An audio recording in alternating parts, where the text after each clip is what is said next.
Public speaking में सबसे ज़्यादा जिसमें जो लोगों की जान जाती है ना, वो सवाल जवाब सेशन है। वो कहते हैं ना, आउट ऑफ सिलेबस क्वेश्चन आ गया। आज सवाल का जवाब देना आप पे फर्ज नहीं है। आपको लगता है कि जाकिर नाइक पता होता है क्या सवाल है, स्क्रिप्टेड सवाल है। पब्लिक स्पीकर घबराता कब है? क्वेश्चन आ गया तो मैं कैसे रिस्पॉन्ड करूंगा? टेक्निक्स क्या हो सकती हैं उसकी? जो लोग अपने हाथों का इस्तेमाल ज्यादा करते हैं उनकी बात को ज्यादा समझा जाता है। चार्ली चैपलिन, मिस्टर बीन, ये भी पब्लिक स्पीकिंग है। उसका पूरा जिस्म बोल रहा होता है। चार्ली चैपलिन जब आया टॉकिंग मूवीज में, वो फ्लॉप हो गया, वहीं से वो डिप्रेशन में गया। 3 इडियट्स में हमने देखा था ना कि वो किस तरह से अपने पॉइंटर्स बना के गया था और उसने सिर्फ और सिर्फ रट्टा मारा हुआ था। जिस तरह चेंज हुआ और उसकी पूरी की पूरी स्पीच चेंज हो गई और उसको पता ही नहीं था कि मैं बोल क्या रहा हूँ। एक अच्छा पब्लिक स्पीकर जो है ना, he has to be an amazing actor। Ranveer Singh की हम एग्जांपल अगर लें, उनके एनर्जी लेवल, एक कॉन्फिडेंस अलग ही किस्म का है। वो बात करते हैं, जिस तरह से मिलते हैं, स्टेज पे आते हैं, देखने वाले के अंदर भी एनर्जी आ जाती है। क्यों? वजह क्या है इसकी? माइंडफुलनेस की कोई टेक्निक होती है? If I don't know। अच्छा, आई कांटेक्ट कितना इंपॉर्टेंट है? स्टेज ऊपर क्यों होता है, या टीचर आमतौर पे ऊंचे पेडिस्टल पे क्यों होता है? क्यों?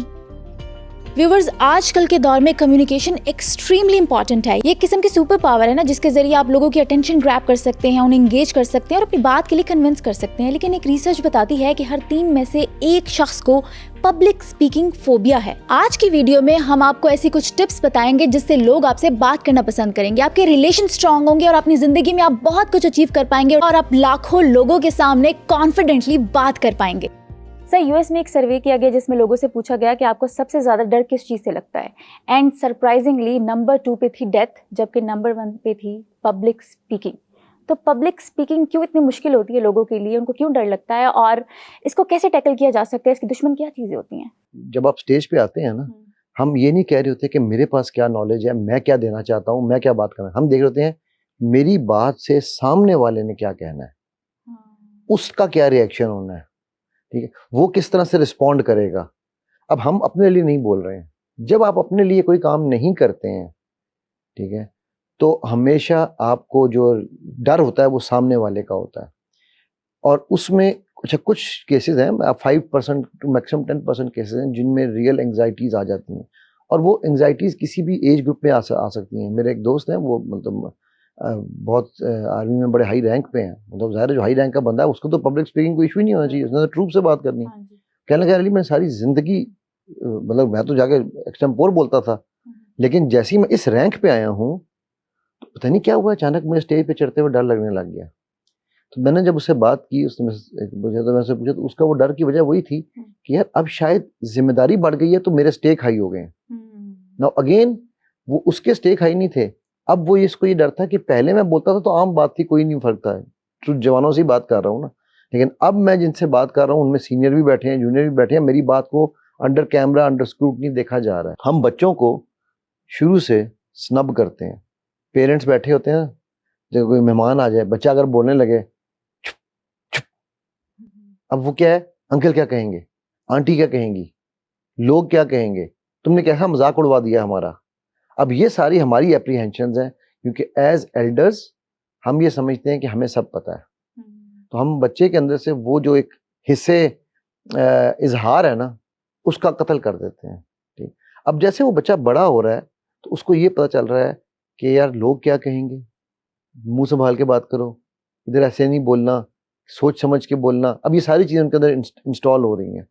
अब उसकी अब ज़ाहिर पब्लिक क्या है, पब्लिक तो लोग ही है ना, वो चाहे आपके अपने रिश्तेदार क्यों ना हो। तो जब आप वहां पे नहीं बोल पा रहे हैं तो आप नेक्स्ट लेवल पे कैसे जाएंगे? जाकिर नाइक आ रहे हैं ना पाकिस्तान में, आपको पता होगा। तो उनकी मैं उस दिन एक पॉडकास्ट देख रहा था, उसमें बड़ी जबरदस्त उन्होंने बात की। उन्होंने कहा कि पब्लिक स्पीकर जो है ना, उसको एक बात समझनी बड़ी जरूरी है। वो जितना मर्जी बड़ा आलिम हो, जितना मर्जी बड़ा PhD हो, ऑन द स्पॉट चीज का याद आना ये रब का करम है, ठीक है। और वो जब उसको ये यकीन हो जाएगा ना कि मैं रब का मैसेज देने जा रहा हूँ, स्पेशली दाई के लिए उन्होंने ये बात की, दाई तो पब्लिक स्पीकर ही है ना, ठीक है, तो वो उसको फिर सोचना नहीं पड़ता, उसकी चीजें निकलती हैं। हमारा इशू ये है, हम ग्लासोफोबिक, या हम इवन कुछ लोग फ्रीज हो जाते हैं। बिल्कुल, ठीक है, बिकॉज ये हमारे ब्रेन का एक फंक्शन है। ब्रेन कहता है जब भी कोई खतरा आता है ना, तो हमारा माइंड 2 काम करता है, फ्लाइट या फाइट। तीसरा काम हमें नहीं पता कई दफा, वो है फ्रीज। तो ट्रिपल F इसे हम कहते हैं, ठीक है। तो या ब्रेन फाइट करता है तो वो पब्लिक स्पीकर या जो भी होता है उस मसले से निकल जाता है, या ब्रेन फ्लाइट करता है, आपने देखा कि वो लोग स्टेज छोड़ के भाग जाते हैं, ये भी आपने देखा होगा हम कि नहीं मैं नहीं कर पा रहा। तीसरा होता है फ्रीज होना, मैं भी फ्रीज होता हूँ सर, समीरा आज भी फ्रीज होता हूँ। ये मेरे ब्रेन के 3 नेचुरल काम है। मैं आज भी, अभी आपकी पॉडकास्ट शुरू होने से पहले मैं आ रहा था तो मेरे पेट में गुड़गुड़ हो रही थी। अगर ये गुड़गुड़ ना हो तो मैं अच्छा परफॉर्म नहीं कर सकता। अच्छा, ये मेरी मोटिवेशन है, ये मुझे बताती है कि अच्छा यार कुछ होने वाला है, ठीक है, मेरे केमिकल्स जो है वो कुछ बॉडी में ऐसे आ रहे हैं कि अभी अब मुझे एक्साइटमेंट आने वाली है, ठीक है। नाउ अब होता क्या है कि कुछ लोग उस गुड़गुड़ पे फ्रीज हो जाते हैं, फ्रीज होके फिर वो फाइट की बजाय फ्लाइट मोड लेते हैं, ठीक। Now all you need to do is find your trigger. क्या चीज है जो मुझे फाइट कराएगी, क्या मुझे फ्लाइट कराएगी, और मैंने जब फ्रीज होना है तो फिर मुझे क्या करना है। तो जब आप ये अगेन ये चीज सारी टेक्निक्स हैं, ये सीखी जा सकती हैं, ठीक है। Public speaking is the easiest and the most easiest, I'm using again the word, thing that you can do in public. अच्छा, टेक्निक्स क्या हो सकती हैं उसकी? टेक्निक्स तो बहुत बेतहाशा है। देखो सबसे पहले एक चीज क्या है, मैंने अभी आपसे एक बात की कि जब हम इस कंडीशन में आते हैं तो हमारा क्या होता है, हमारा ब्रेन फ्रीज होता है। अगर ब्रेन फ्रीज हो जाए उसका मतलब क्या है कि उसके अंदर किस चीज की कमी आ रही है, इमीडिएटली ऑक्सीजन की, राइट। तो सबसे पहले हम इसे कहते हैं 3 ब्रेथ टेक्निक, ठीक है। आप अच्छा ये मैं तब बता रहा हूँ जो आपने पहले होमवर्क किया हुआ है, आपकी प्रिपरेशन अगर ठीक है, आपको पता है कि यार मैं रैंडम बोलूंगा, ठीक है, या मैं सिस्टमैटिक बोलूंगा, या मेरे पास पॉइंटर्स या मेरे पास पॉइंटर्स हैं, मतलब मुझे कोई ना। अब जैसे हमारे, मैं आपको उसकी मिसाल देता हूँ, हमारे एक सीनियर थे, खिजर भाई उनका नाम था। जब हम 8वीं में असलम दाल गए ना, तो वो ओल्ड सेकेंड ईयर हमारी थी, जो निकल रहे थे वहां से, तो डिबेटिंग कंपटीशन था। अच्छा सब लोग अपने अपने कागज लेकर आए हुए थे। वो जब ऊपर चढ़े ना तो उन्होंने एक रुमाल पकड़ा हुआ था, उस रुमाल में 6 गिरें थी, 3.5 मिनट की स्पीच होती थी। तो उन्होंने कहा कि जी मैं आज सोचा मैंने कि मेरे 5 साल गुजर गए हैं, मैं हमेशा कागज लेके आता हूँ, आज मैं देखता हूँ मेरे दिमाग की गिरें खुली हैं या नहीं। तो जब मैंने पहली गिरा खोल रहा हूँ तो मुझे उन्होंने टॉपिक पे बात की, दूसरी गिरा मुझे ये बता रही है, तीसरी गिरा मुझे ये बता रही है, मतलब उन्होंने ना पूरी स्पीच अपनी हर गिरा के साथ एक। अब ये उनका, अच्छा उन्होंने मजे में रुमाल पे जब गिरा खोलते तो लिखा हुआ था कि मैंने किस टॉप पॉइंट पे बात करनी है, वहाँ पे भी पॉइंटर्स लिखे हुए थे, पॉइंटर लिखे हुए थे, बट वो उन्होंने बताया इस अंदाज से कि हम ऑडियंस सारी बैठ के इसी पे ही महसूस हो रहे थे कि यार ये तो भाईजान गिरा खोल रहे हैं, हम भाईजान कहते हैं ना कॉलेज में, ये तो गिरा खोल रहे हैं, ठीक है। तो ये एक नई चीज थी ना। मैंने उनसे बाद में पूछा, मैंने कहा यार आपने ये क्यों किया। कहने लगे यार अली के कागज के ऊपर से बोल बोल के ना मुझे कभी प्रॉब्लम नहीं हुई थी, ये मेरी, मुझे पता था कि मेरी कॉलेज की आखिरी स्पीच है and I was very emotional, तो I wanted to do something different to distract my own mind so that I can perform the way I want to perform. Everybody knows that I'm a performer. Now, एक performer जो कि regular speaker था, उसकी ये हालत थी, उसने उसके लिए ऑल्टरनेट ढूंढा, ठीक है। सो इसी तरह मैं बता रहा हूँ 3 ब्रेथ जो टेक्निक है, आप हम लोगों को असल में सांस भी नहीं लेना आता। अभी मैं अगर आपसे कहूँ एक लंबा सांस लें, आप लेना कैसे लेंगे? और चलो आपने फिर भी सीख लिया, क्योंकि मैं ये जब टेक्निक मुझे आती है आती है फिर ठीक है, मैं मेजॉरिटी लोग तो पता करते हैं Okay. हाँ, ये लंबा सांस नहीं है, ठीक है ना, आपने रोकना भी है, कुछ देर पॉज देना है। 3 सेकंड आपने अंदर लिया, 1001, 1002, 1003, 3 सेकंड रोका और फिर उसको 5 सेकंड में निकालना है। 3-3-5 की ये टेक्निक है, ठीक है। 3 इन 3 स्टॉप 3। अच्छा अब इससे क्या हो रहा है, जब आप इन कर रहे हैं तो जो ऑक्सीजन है, ब्लड फ्लो है, वो कहाँ जा रहा है, जहाँ पे आपको ब्रेन को कामनेस होनी है, उसको काम करने के लिए इस्तेमाल हो रहा है। ये मैं क्रिकेटर्स के साथ जब काम करता हूँ, मैं इंटरनेशनली, आपको पता है मैं अभी वर्ल्ड कप में भी करके आया हूँ काम, तो मैं जब क्रिकेटर्स के साथ काम कर रहा होता हूँ तो मैं उनको भी ये सिखाता हूँ, जब वो नर्वस हो रहे होते हैं ना ग्राउंड पे, तो मैं कहता है 3 सांस लो। अब वो 3 ब्रेथ जो है वो आपको पूरी ऑक्सीजन एंड ब्लड फ्लो आपके ब्रेन को काम डाउन करने में लगाता है, ठीक है। तो ये आपने स्टेज पे चढ़ते हुए आप करके जाएं। अच्छा मैं एक आपको टेक्निक बताऊंगा जो मैं टेक्निक यूज करता हूँ, आपने हंसना मना है लेकिन, ठीक है ना, बिल्कुल नहीं हंसना।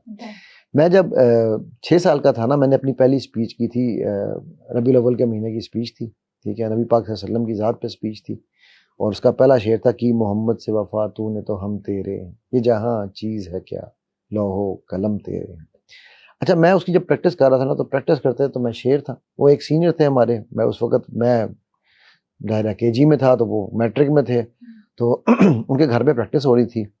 अब वो वहाँ पर मैं प्रैक्टिस कर रहा हूँ तो जनाब वो 6-7 साल का बच्चा कितना वो कर लेगा, 1 मिनट की स्पीच थी, तो वो उनके सामने मैं धड़ाधड़ बोल रहा हूँ और मैं था भी बड़ा मुंह फट किस्म का। अच्छा, अचानक ना एक दिन जब आखिरी 2 दिन 1 दिन रह गया ना, तो उन्होंने सारे जो थे ना लड़के इकट्ठे किए, कहा चलो जी अब सारे एक दूसरे को स्पीचेस सुनाओ। वो जब मेरी बारी आई मैं रोना शुरू हो गया। अली क्या हुआ, तुम तो इतना अच्छा बोल रहे थे। मैंने कहा भाईजान, इमरान नाम था, इमरान भाई आपके सामने तो मुझे नहीं प्रॉब्लम, लेकिन ये लोग तो मुझे देख रहे हैं, अब मैं इनके सामने कैसे बोलूं। इमरान ने कहा अच्छा कौन लोग देख रहे हैं, कहाँ हैं लोग। मैंने कहा ये सामने बैठे हैं, मुझे नहीं बोला जाएगा। मैं शर्मा के पीछे हो गया। तो यार इधर इधर वापस, ये कौन है। मैंने कहा ये लोग हैं। कहते नहीं तुम्हें फ्रूट अच्छा लगता है। मैंने कहा हाँ कौन सा। मैंने कहा तरबूज। कहते अच्छा मेरी आंखों से देखो, ये तुम्हारे सामने तरबूज पड़े हुए हैं, इनके सर पे एक डंडी है सब्ज रंग की, तुमने उस डंडी को देखना है, अब बोलो। जब मुझे उन्होंने आंखें बंद करा के ना विजुअलाइज कराया, और मैं आपको मजे की बात बताऊं, मेरे व्यूअर्स नाराज नहीं होना मुझसे, मैं आज भी तरबूजों से बात कर रहा हूँ। मैं आज भी जब पब्लिक स्पीकिंग करता हूँ, मैं वो डंडियां देख रहा होता हूँ कि किस डंडी से में हरापन है, मुझे उस डंडी के साथ कनेक्ट होना है। तो अब ये बज़ाहिर अगेन कुछ लोग कहेंगे यार ये अजीब सा मजाक है, ये क्या बात कर दिया आपने, मैं तरबूज बना दिया। हाँ। लेकिन ये हर एक की टेक्निक है। हम इसको इसकी डिफरेंट टेक्निक्स हैं। हम रेड ट्रैफिक लाइट सिग्नल भी दिखाते हैं कि भाई आप रेड लाइट समझ लो कि सामने रेड लाइट्स लगी हुई हैं या ट्यूब लाइट्स लगी हुई हैं। आप कुछ भी डिफरेंट टेक्निक्स हमको बताते हैं, हम विजुअलाइजेशन भी कराते हैं। मुझे फ्रूट के साथ मजा उस वक्त आया था 6 साल की उम्र में, आज 50 के बाद भी मुझे फ्रूट के साथ मजा आता है कि यार ये ठीक है सामने फ्रूट्स ही पड़े हैं। तीसरी चीज हम लोगों का रिएक्शन। अच्छा देखो मैं आपको ये चीजें सिखा रहा हूँ। जब मैंने पहली दफा अपनी ट्रेनिंग कराई ना, पहला सेशन मैंने कराया, तो पहले सेशन के बाद मैं पहले एक के पास गया, यार कैसा था, दूसरे के पास गया कैसा था, उन्होंने कहा जबरदस्त जबरदस्त, इसमें ये भी कमी थी, ये भी कमी थी, ये भी कमी थी। मैंने कहा अच्छा हमें तो बहुत अच्छा लगा। मैंने अपने उस्ताद को फ़ोन किया, रिकॉर्डिंग भेजी उन्हें। मैंने कहा उस्ताद जी ये बताएं, कहा यार अली तो छा गया है। मैं कहा नहीं उस्ताद जी आप मजाक कर रहे हैं, मेरा दिल रख रहे हैं। Now I was not sure inside me. तो उस दिन मेरे उस्ताद ने मुझे एक बात की, उन्होंने कहा अली the day you are sure what you are delivering is the best, people will know that you deliver the best. ठीक है। नाउ मुझे स्टेज पे हम एक टेक्निक यूज करते हैं जिसे कहा जाता है यूटिलाइजेशन। अब यूटिलाइजेशन क्या है, आमतौर पे अगर लेट से आप स्टेज पे खड़ी हो, आपके हाथ से पेन गिर गया है या डस्टर गिर गया है, मार्कर गिर गया है, आप आमतौर पे क्या करोगी? नीचे झुक के उठा लोगी। आप सॉरी बोलोगी पब्लिक को? ओ सॉरी क्यों करके उठाओगे? इसी वर्ड में सॉरी बोल के और नीचे से उठा लूंगी। ओके। पब्लिक को कैसे पता है कि वो गलती से गिरा या आपने खुद गिराया है? पब्लिक को पता चल गया कैसे?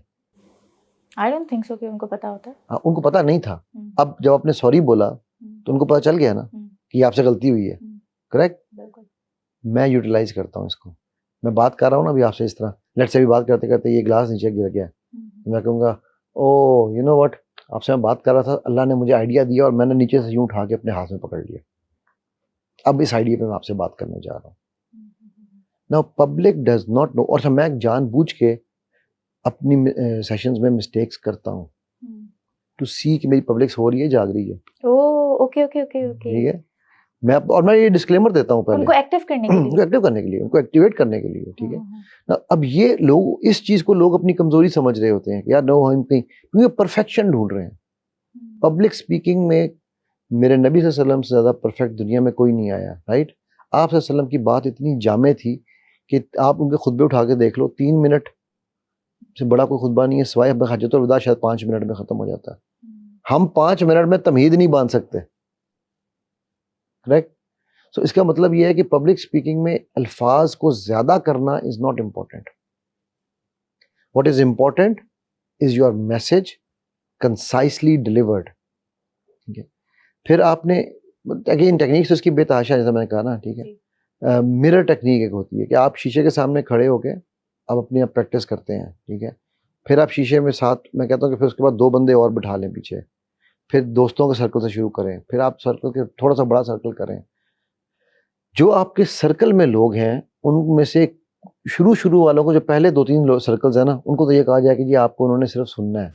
ठीक है। ओके। फिर उसके बाद आप उनको चैलेंजेस करवाना शुरू करें, फिर आप अपना मजाक उड़वाना शुरू करें। अच्छा, मजाक उड़वाना, वो क्यों? क्यों? क्योंकि जब पब्लिक में आपका मजाक उड़ेगा तो आप घबरा जाएंगे, लेकिन जब आपने देखो हर चीज इज प्रैक्टिस ना, ठीक है। अगर आपने अच्छी क्रिकेटर बनना है तो आप एक शॉट को कम से कम 10,000 दफा मारोगी तो आप अच्छी शॉट खेल सकती हो ना। बिल्कुल। मोहम्मद अली बॉक्सर है ना, जो उसने ये कहा था, कहता है कि मुझे उससे डर नहीं लगता जो मुक्का अच्छा मारता है, मुझे उससे डर लगता है जिसने एक मुक्के की 1000 दफा प्रैक्टिस की हुई है कि ये मुझे ना कहीं पड़ जाए, ठीक है। तो बात ये है कि आपने प्रैक्टिस जब आप करते जाओगे तो आपका माइंड हैंडल करने के लिए तैयार है। हम जब अपनी स्पीचेस की इन चीज़ों की प्रैक्टिस कर रहे होते हैं, या तो हम बच्चे को इतना क्रिटिसाइज कर देते हैं, या पब्लिक जो हमारे सामने प्रैक्टिस कर रहा होता है इतना रिच कर देते हैं कि उसको अपनी ग्रोथ का मौका ही नहीं मिलता, ठीक है। या हम बिल्कुल ही, हाँ सर क्या बात, आप तो छा गए। अब ये भी फेक है, झूठी तारीफ है, झूठी तारीफ है, ठीक है। खुशामद बचपन से सुनते हैं ना, खुशामद बुरी बला है, ठीक है। सो आपको प्रैक्टिस करनी है हर तरह के सवाल को टैकल करने की। पब्लिक स्पीकिंग में सबसे ज्यादा जिसमें लोगों की जान जाती है ना, वो सवाल जवाब सेशन है। वो कहते हैं ना, आउट ऑफ सिलेबस क्वेश्चन आ गया, मतलब आपको पता ही नहीं है कि ऑडियंस में से क्या चीज, क्या सवाल कोई भी पूछ सकता है। अगेन फिर मैं जाकिर नाइक को कोट करूंगा कि उनसे जो लोग सवाल कर रहे होते हैं, आपको लगता है कि जाकिर नाइक को पता होता है क्या सवाल है, स्क्रिप्टेड सवाल है? No, I don't think so. तो सोचो क्या उस बंदे को हर चीज का जवाब आता है? कभी कभी उसको भी नहीं आता, और ये खुद वो एडमिट करता है। वो कहता है कि मैं फिर एक टेक्निक यूज करता हूँ, और ये टेक्निक मेरे नबी सल्लल्लाहु अलैहि वसल्लम की टेक्निक है। वो कहते हैं मैं टेक्निक ये यूज करता हूँ कि मैं हर सवाल को 100% रिपीट करता हूँ। अच्छा, अब क्यों रिपीट करते हैं? अल्लाह के नबी सल्लल्लाहु अलैहि वसल्लम भी ऐसे ही किया करते थे। अब जब उनसे कोई लोग उनसे बात करते थे तो उस बात को उनको रिपीट किया करते थे। आज हम पब्लिक स्पीकिंग में ये जो है कम्युनिकेशन स्किल्स में ये पढ़ाते हैं, to be a good communicator first repeat what the person is saying. उसके 3 फायदे हैं। नंबर 1, आपको खुद क्लैरिटी मिलती है कि यार मैंने बात सही समझी। नंबर 2, वो बंदा आपको बताता है यार आपने मेरी बात गलत समझी है, ठीक है। नंबर 3, जिसका लोगों को नहीं पता, ब्रेन लाइक्स सिमिलैरिटीज। जब मैं समीरा के एग्जैक्ट वर्ड्स अपने उसमें से कोट कर रहा हूँ, समीरा का ब्रेन, यार ये बंदा मेरी तरह सोचता है, मेरी बात समझ सकता है। हम आमतौर पर कैसे नहीं नहीं नहीं नहीं आपको नहीं पता, आपको नहीं पता, तो वो पहले ही एक बैरियर लगा देते हैं, ठीक है। तो वो शेख जाकिर नाइक भी कहते मैं उसको रिपीट करता हूँ क्वेश्चन को, उससे मुझे क्लैरिटी हो जाती है कि मुझे सही समझ आया है, और वो बंदे अगर गलती होती है तो वो बंदा रिपीट करके मुझे ठीक कर देता है। सुनते हैं ना कि ऑडियंस जो कह रही है वो रिपीट करते आपने यही सवाल किया है ना, एग्जैक्टली मैं सही समझाऊंगा। कहते हैं नहीं नहीं सर मैंने ये सवाल किया, ये सवाल तो कहते हैं अच्छा तो आपने ये सवाल किया है, ठीक है, इसका जवाब मेरे पास ये है कि ये एग्जैक्टली ओके। और वो उनका तो वो स्टाइल है ना, well brother asked a very good question, ठीक है। तो अल्लाह ताला उनके लिए आसानियों का मामला करे, ठीक है।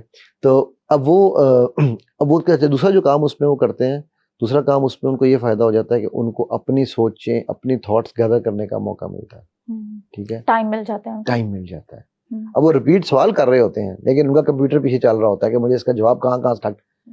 और तीसरा यहाँ पर फिर अल्लाह का करम आता है कि वो राइट आंसर राइट टाइम पे उनके माइंड में अल्लाह डाल देते हैं। कई दफ़े ऐसी एनालॉजीज हैं जो बंदा सोचता है, मतलब मुझे मेरे साथ भी कई दफ़ा इस तरह होता है, यार मैं चाहे मैं उस्ताद हूँ कुछ हूँ, मेरे पास हर सवाल का जवाब नहीं है। अच्छा, एक और चीज़ यहाँ मैं बताऊँ, जो पब्लिक स्पीकर्स है ना, उनके लिए मेरा ये मशवरा है, हर सवाल का जवाब देना आप पे फ़र्ज़ नहीं है उसी वक्त। बहुत दफ़ा मैं खुद ऐसे करता हूँ कि मैं अगर मुझे नहीं आता ना जवाब, मैं कहता हूँ यार brilliant question, let's park it and I will get back to you with the answer. इसमें कोई शर्म नहीं है ये मानने में कि मेरे पास इस वक्त जवाब नहीं है। हम शर्माते हैं क्यों? क्योंकि हमारा ये इमेज ये होता है, मेरा अपने बारे में इमेज ये है कि मेरा इमेज खराब हो जाएगा अगर मैंने जवाब ना दिया, और उसी चक्कर में हम गलत जवाब देते हैं। और जैसे कहते हैं ना पंजाबी में, बोंगियां मार रहा है, वो नईम बुखारी का एक स्टाइल है ना, कहते हैं बोंगियां मार रहा है, ठीक है। तो वो जब बोंगियां मार रहे होते हैं ना, वो अगेन ये वो चीजें हैं जो फिर हम पे फियर डालती हैं कि अच्छा मैं बोलूं ही ना, मैं ऊपर लोगों के सामने कैसे बोलूं। और अब देखो, मैंने अभी तक जितनी भी चीजें बताई, चाहे वो ठीक करने की टेक्निक्स हैं, चाहे वो फियर्स हैं, इनमें से कोई चीज रियल लगी है आपको कि यार वाकई ऐसे है? कोई है चीज रियल? ये एग्जिस्ट नहीं करते, एक फोबिया है। एग्जैक्टली, ठीक है। एक ये फोबिया भी मैं तो कहूँगा एक्सट्रीम वर्ड है। ये बेसिकली सेल्फ। अच्छा चलो मैं आपसे एक सवाल पूछता हूँ आज, और सवालों को मजा आता है ना, वो कहता है ना मौलवी को और स्पीकर को माइक नहीं देना चाहिए, वो चुप नहीं करता, तो मैं दोनों ही हूँ, स्पीकर भी हूँ मौलवी भी हूँ। सवाल यह है मेरा आपसे कि अल्लाह सुब्हान तआला ने हर जीरू को दो खौफ दे के पैदा किया, जानती है कौन कौन से खौफ हैं? रिस्क। चलो मैं आपकी जिंदगी आसान करता हूँ। क़यामत वाले दिन क्या फूका जाएगा? शोर। शोर क्या है? लाउड साउंड, तो ऊंची आवाजों का, फियर ऑफ लाउड साउंड्स। क्योंकि अगर अभी मैं आपके कान में जोर से चीखूं तो आपके कान का पर्दा फट के, शरियाने फट के, दिमाग में आप मतलब ब्रेन हेमरेज हो सकता है आप, ठीक। क्योंकि इस जिंदगी की प्रोटेक्शन, अच्छा अब आप ये कहोगे जी तो मौत का खौफ तो मैंने कहा है ना, ये जिंदगी की प्रोटेक्शन हम पे फर्ज है, चे जाए कि हम अल्लाह के रास्ते में जिहाद कर रहे हैं या किताल कर रहे हैं, बल्कि मैं ये कहूँगा, ठीक होगी, वहां पे हम फिर निडर हो जाते हैं ना। उसके अलावा जिंदगी की प्रोटेक्शन हम पे फर्ज है। अपनी तभी खुदकुशी हराम कही गई है ना, ठीक। सेकंड है फियर ऑफ हाइट्स। अगर कोई बंदा हाइट से गिरता है तो उसके बचने के चांस नहीं है, तो उसका अगेन ये हराम मौत हो जाएगी उसकी, ठीक है। तो ये दो मेन फियर, बाकी जितने भी फियर्स हैं, जितने भी फोबियाज हैं, they are self inflicted, self crafted, self designed, self maintained, इसके अलावा कुछ नहीं है। तो जो चीज आपने खुद बनाई है ना, उसको आप खुद ही ठीक भी कर सकते हैं। ये ऐसा कुछ नहीं था, आप बचपन में दोस्तों ने आप बात कर रहे थे, मजाक उड़ाया, आपके माइंड में बैठ गया कि मैं लोगों में बात करूंगा तो मेरा मजाक उड़ेगा। Energy flows where attention goes. जब आप सोचोगी कि मजाक उड़ेगा तो मजाक उड़ेगा। अच्छा, उस सब की चीज़ों की करने की टेक्निक्स है ना, जैसा मैंने आपको यूटिलाइजेशन की टेक्निक बताई है। मैं एक दफ़ा एक ट्रेनिंग करा रहा था, तो हिप्नोसिस की ट्रेनिंग थी। अब मैंने सबको हिप्नोटाइज किया हुआ था, सब अपने ना डीप स्लीप में है, और बाहर वो जहाँ पे हम थे तो वहाँ पर ना साथ में बाज़ार था, ये इसका सब्ज़ी मंडी के करीब था, किसी के घर पे हो रही थी ये सेशन एक। तो एकदम ना बाहर से ढींचू ढींचू की आवाज़ें आने लगी, गधा गुजरा। अब मैं उनको कह रहा हूँ, and the deeper you go the easier you feel, the more you relaxed, ठीक है। तो बाहर से ढींचू, तो मैंने अब आम बंदा जो एकदम शायद उसके हाथ पाँव फूल जाएंगे, अब मैं क्या करूँ कि यार मैं तो बड़ी सीरियस, इतना म्यूज़िक वो क्या अपना माहौल बनाया हुआ है, मैंने इतना उनको लाइट टोन में रखा हुआ है और उनको हिप्नोटाइज। मैंने फ़ौरन कहा, अब मुझे समझ आ गई थी कि यार इसको मुझे यूटिलाइज करना है, ठीक है। मैंने फ़ौरन कहा, and only donkey's will not relax, everybody else will, because the noises outside and inside are only to make you feel more relaxed. अब वो जब सेशन मेरा ख़त्म हुआ ना, तो वो जो बच्चे ने मुझे, जो लोग बैठे हुए थे, उन्होंने कहा, सर क्या सर आपने तो कमाल किया वाकई, हमने जैसी वो की आवाज़ आई ना, एक बार कहता है कि मुझे आवाज़ आई तो मैंने मुझे एकदम मैं हिला, लेकिन आपने जैसे ही साथ ही कहा ना डोंकीज विल नॉट रिलैक्स, मैं कहा ओके आई एम रिलैक्सिंग। अब ये यूटिलाइजेशन, यही यूटिलाइजेशन आप स्टेज पे करते हैं। Everything and anything that is happening on the stage, if you can use it to your strength, and I'm repeating it again and again, it is a technique that you can learn, ठीक है। हर चीज सीखी जा सकती है।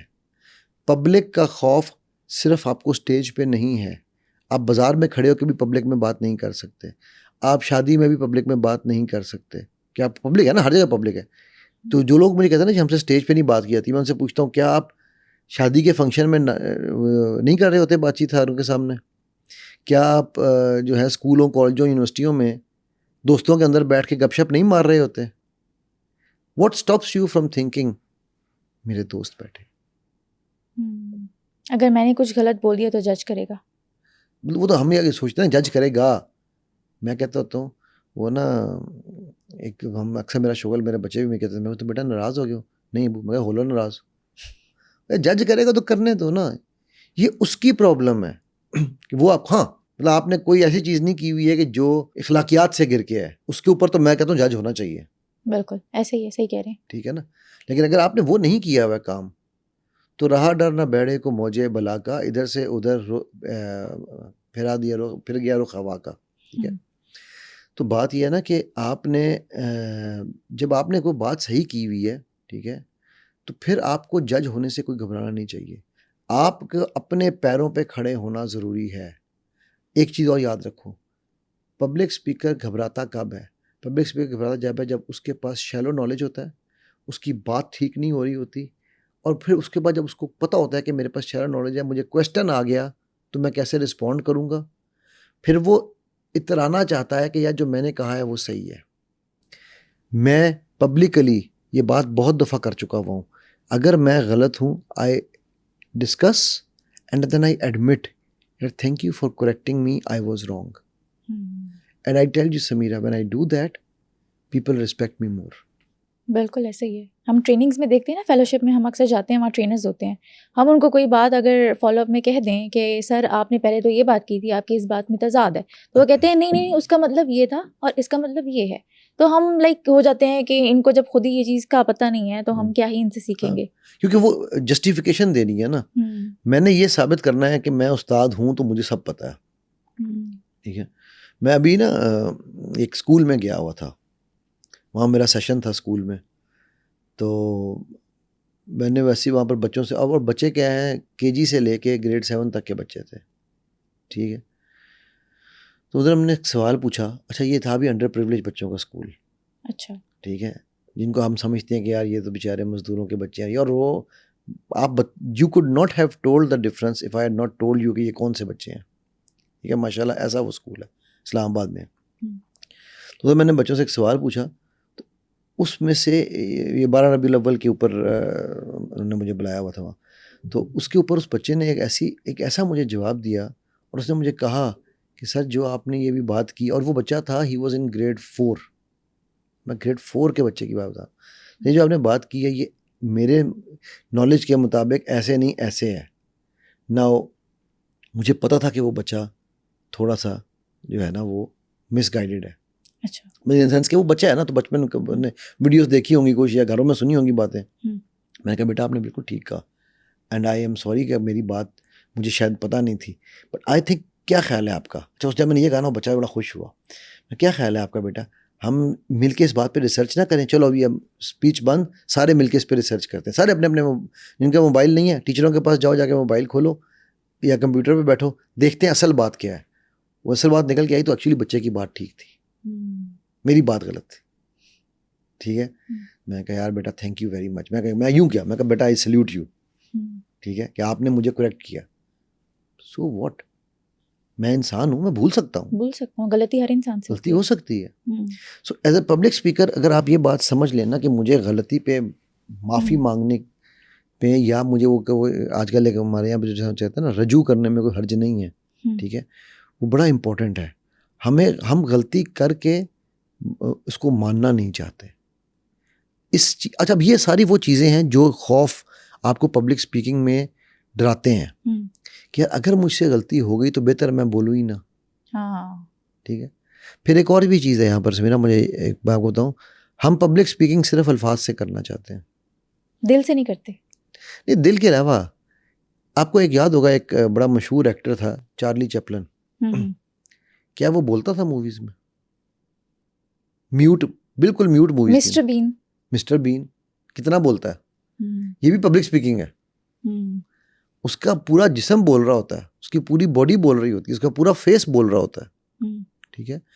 Charlie Chaplin जब आया talking movies में, वो फ्लॉप हो गया, वहीं से वो डिप्रेशन में गया, ठीक है, क्योंकि उसने अपनी कोर छोड़ दी। उसकी कोर थी उसकी बॉडी लैंग्वेज, उसके एक्ट्स, ठीक है। अब पब्लिक स्पीकर जो है, आपने कभी टेड टॉक्स देखी हैं आपने, पता क्या होती हैं? हाँ जी।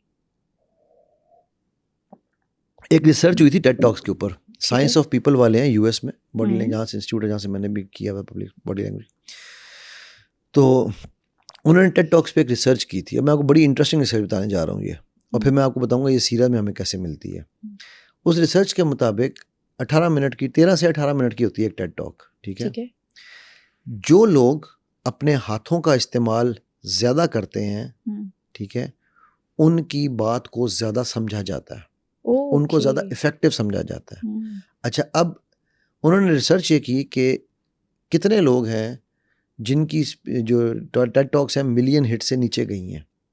तो उन्होंने देखा कि जिनकी 18 मिनट में 200-250 से कम मूवमेंट्स हैं, उनकी जो वीडियोस है ना वो 500,000 से ऊपर कम ही जाती हैं। जिन लोगों की 250 से 450 मूवमेंट्स हैं, ठीक है, उनकी मिलियन हिट्स तक जाती हैं। एंड जिनकी मूवमेंट्स 450 से प्लस हैं, body language non verbal communication में जिनकी मूवमेंट्स ज़्यादा हैं, उनकी वीडियोस मिलियन हिट्स प्लस जाती हैं। अब आप ये देखो मैं क्या कहा, सीरा से किस तरह अल्लाह के नबी सल्लल्लाहु अलैहि वसल्लम used to use his hands a lot to express. 1 2 ये भी आप किया करते थे। यू वुड ड्रॉ, छड़ी पकड़ी, जाबिर के साथ फिर रहे थे, कुछ बताने लगे तो उन्होंने छड़ी से पूरा उस पे रेत पे ड्रॉ करके दिखाया, ठीक है। बात करते हुए कहते थे मैं तुम लोगों को बता ना दूं, ठीक है। किसी को पॉइंट करना हो तो ऐसे नहीं करते थे, ऐसे करते थे। नाउ यू सी ये वो चीज़ें हैं जो कि पब्लिक स्पीकर को समझनी ज़रूरी है कि आपके अल्फाज ही सिर्फ मैटर नहीं कर रहे, आपका अंदाज उससे ज़्यादा मैटर कर रहा है। अभी मैं अगर आपसे ये बात कर रहा हूँ और मैं कहूँ समीरा मैं आपको आज पब्लिक स्पीकिंग सिखाऊंगा, मैंने बिल्कुल नहीं बोलना, और मैं आपको बताऊं एक अच्छा पब्लिक स्पीकर ऐसे ही बात किया करता है। अभी क्या होना शुरू हो गया, अबे या अल्लाह ये क्या हो रहा है, हाँ, ये कौन सा रोबोट बैठ गया, ये कौन सा रोबोट बैठ गया। हाँ। और आप देखोगी कि अक्सर जो लोग पब्लिक स्पीकिंग के डर वाले होते हैं ना, वो जब स्टेज पे आते हैं उन्होंने कागज रखा होता है, ऐनक पहनी होती है, और वो ऊपर गर्दन उठा के भी नहीं देखते कि सामने 3 इडियट्स में हमने देखा था ना कि वो किस तरह से अपने पॉइंटर्स बना के गया था और उसने सिर्फ और सिर्फ रट्टा मारा हुआ था, जिस तरह चेंज हुआ और उसकी पूरी की पूरी स्पीच चेंज हो गई और उसको पता ही नहीं था कि मैं बोल क्या रहा हूँ। एग्जैक्टली, ठीक है। नाउ अब बात यह है कि नॉलेज होना इज वन एस्पेक्ट, नॉलेज की डिलीवरी होना is another thing. So knowledge अगर लिया जा सकता है तो डिलीवरी भी सीखी जा सकती है, ये पॉइंट है। मतलब आप अपने बॉडी लैंग्वेज के थ्रू भी बहुत सी चीजें कम्युनिकेट कर सकते हैं। बिल्कुल। मसलन साइलेंस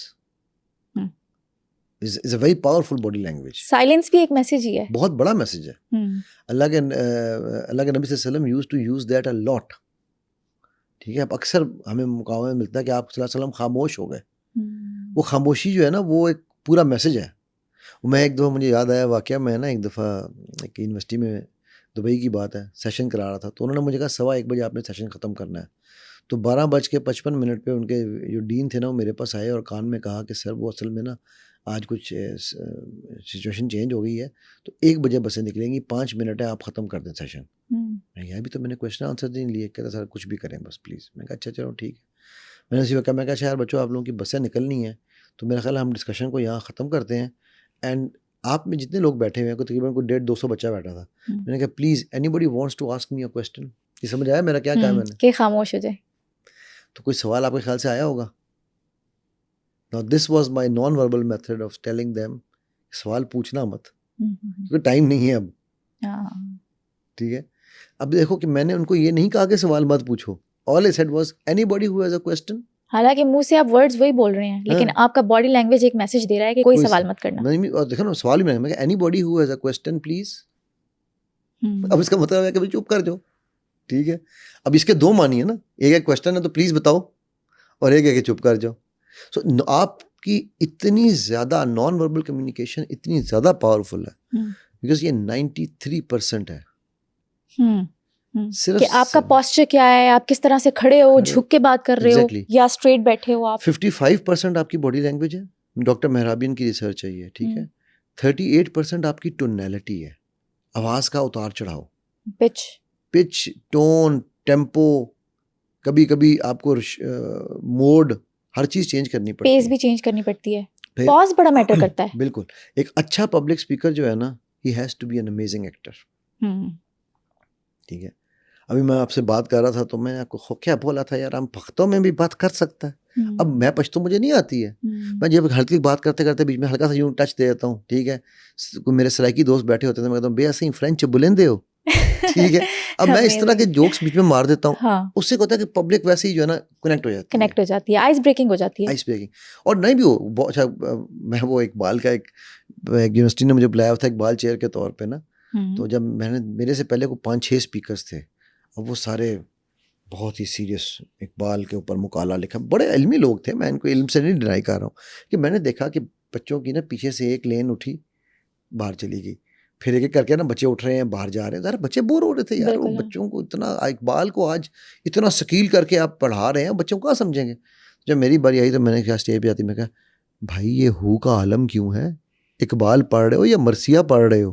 वो प्रिंसिपल साहब उठ के मेरे पास, सर क्या हो गया आपको, और मैं कहा सर जी ठहर जाए, वो पीछे से बच्चे सारे उठ के जा रहे हैं, यार बच्चों एंजॉय करते हैं, आओ देखते हैं हम इकबाल को एंजॉय कैसे कर सकते हैं। अच्छा वो उतनी देर में जो बच्चे जो बाहर जा रहे थे ना, वो जब मेरी आवाज़ बाहर स्पीकर से गई माइक से, तो वो भी वापस आए, and we had amazing session. Now इसको कहते हैं रेपो बिल्डिंग। पब्लिक स्पीकर की अपनी ऑडियंस के साथ रेपो बननी बड़ी ज़रूरी है। हम रेपो बनाए बगैर ऊपर आते हैं। मैं आपको एक छोटी सी एक स्टोरी सुनाता हूँ। जब मैं स्पेन में अपना बॉडी लैंग्वेज मास्टर ट्रेनर का कोर्स कर रहा था, तो जो मेरे ट्रेनर्स हैं उसके सेंटर पर, उन्होंने एक उस ज़माने में स्पेन में एक हो रहा था कंपटीशन, इसका ये कहते हैं ना कि जो जिस तरह आप समझ लो शार्क टैंक तो खैर चलो और चीज़ है, ये जिस तरह आप ये होता है कि जो लोग बिजनेस कंपटीशन होता है ना, विन करने के लिए जाते हैं, तो वो यूरोप का सबसे बड़ा बिजनेस कंपटीशन हो रहा था। तो उसमें एक टीम हम लोग मेंटर कर रहे थे। सही ठीक है। अच्छा, वो लड़का जब स्टेज पे आया है ना, अब अगर ये लेट से हम ये खड़े हैं, मुझे नहीं पता आप कैमरा मेरे इस कोने से दिखा सकता है या नहीं, लेकिन मैं जस्ट एक एग्जांपल देता हूँ कि अगर वो ये कोना है, यहाँ पीछे छुपा हुआ है बंदा, जब वो यूँ स्टेज पे आता है, वो बंदा आता है स्टेज पे, आके आके आके आके यहाँ खड़ा होता है अपनी पिवट जगह पे और कहता है हाय एवरीबॉडी। ठीक, he had the best product, he was very charismatic in his talking, and जिसको हमने ट्रेन किया था उससे ये क्यों हारा। मैं बड़ी इंटरेस्टिंग चीज़ बताने जा रहा हूँ। जो हमारा बंदा था ना, वो जो स्टेज पे आया, उसने स्टेज के इस कोने से हाथ हिलाना शुरू किया, यहाँ आते आते इधर खड़ा हुआ, उधर वालों को भी हाथ हिलाया और फिर कहा हेलो एवरीबॉडी। सबके साथ कनेक्शन बिल्ड किया उसने, कनेक्शन बिल्ड करता हुआ वो आया वहां तक। ओके। इसकी यानी इसकी जो चीज थी वो उस वाले से थोड़ी सी नीचे थे पॉइंट्स, बट जो ऑडियंस पोल था उसमें he was like the most lovable character. He came with a smile, he connected with everybody, he developed the repo before he started. ये सब नॉन वर्बल हो रहा है, कोई वर्बल वर्ड नहीं यूज किया उसने। So when he started speaking, people were already engaged with him. अब ये इतना माइनर सा डिफरेंस था, और वो बंदा वो था कि जो कहता था कि मैं स्टेज पे जा ही नहीं सकता हूँ। So only by, I think it was only 15 days of training, intensive training थी, मतलब ज़ाहिर है उसको बार बार प्रैक्टिस कराई, बट 15 दिन में ही स्टोल द शो। जबरदस्त। ठीक है, तो इसका मतलब ये है कि यार हर चीज़, जब मैंने कहा याद कहा था ना कि 2 खौफ हैं, बाकी सारे खौफ अगर मेरे खुद बनाए हुए हैं तो उसे खत्म भी मैं खुद कर सकता हूँ। सिंपल जिंदगी है।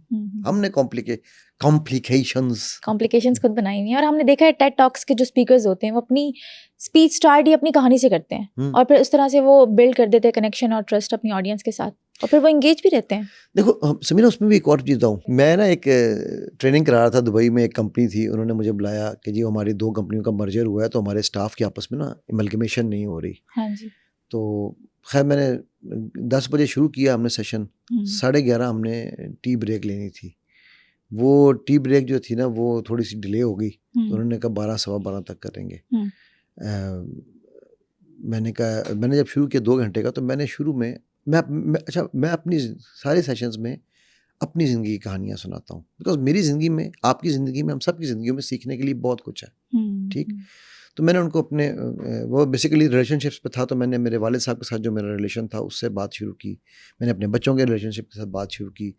तो रिलेशनशिप बिल्डिंग का सेशन था कि हमने नेटवर्क के आपस में, दोनों अलग अलग माहौल हैं, दोनों माहौलों को इकट्ठे कैसे होना है। जब मेरा सेशन ख़त्म हुआ तो उसमें मैंने कुछ सक्सेस स्टोरीज अपनी सुनाई, कुछ मैंने अपने फेलियर सुनाए। तो जो उसकी टी ब्रेक हुई ना, तो मैंने टी ब्रेक का टाइम था 11:30 का ना, तो सॉरी 12 का, तो मैंने उन्हें कहा जब टी ब्रेक लें, उन्होंने कहा नहीं आप कंटिन्यू रखें, आप टी ब्रेक ना लें। अच्छा, मैंने खैर टी ब्रेक करवाई, मैं कहा मेरा गला खुश्क हो गया, टी ब्रेक करते हैं।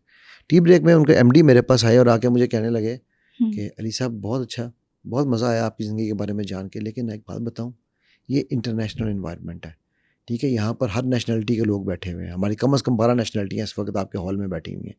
आप कोई बिल गेट्स की कहानी सुनाएं, कोई स्टीव जॉब्स की कहानी सुनाएं, कोई एलॉन मस्क की कहानी सुनाएं, ताकि लोगों को इंस्पिरेशन मिले। मैंने कहा सर, अभी मैंने इतने कहा, मैं कहा सर 2 दिन में ना, उनके जो मार्केटिंग डायरेक्टर थे ना, वो एक सरदार जी थे, वो निकल के बाहर आ रहे थे हॉल से, आती को देख कहते हैं सर मज़ा आ गया। He was 62 years old। कहते हैं मैंने 62 साल में आज तक ऐसा सेशन अटेंड नहीं किया कि बंदे की अपनी ज़िंदगी में हर चीज़ की कहानी है, और हर कहानी को वो कॉन्सेप्ट से जोड़ सकता है, उसको किसी बिल गेट्स की ज़रूरत नहीं है। अब मैंने उनको देखा, एमडी को, एमडी ने मुझे देखा, कहते हैं कंटिन्यू। ठीक है, क्योंकि होता पता है क्या है, बात ये है कि हम अपनी ज़िंदगी से सीखते नहीं। मैं अगर आपको यहाँ बताऊँ कि स्टीव जॉब्स ने क्या किया, तो आप क्या कहेंगी, वो तो जी स्टीव जॉब्स है जी, अमेरिका में बैठा है जी, कर सकता है।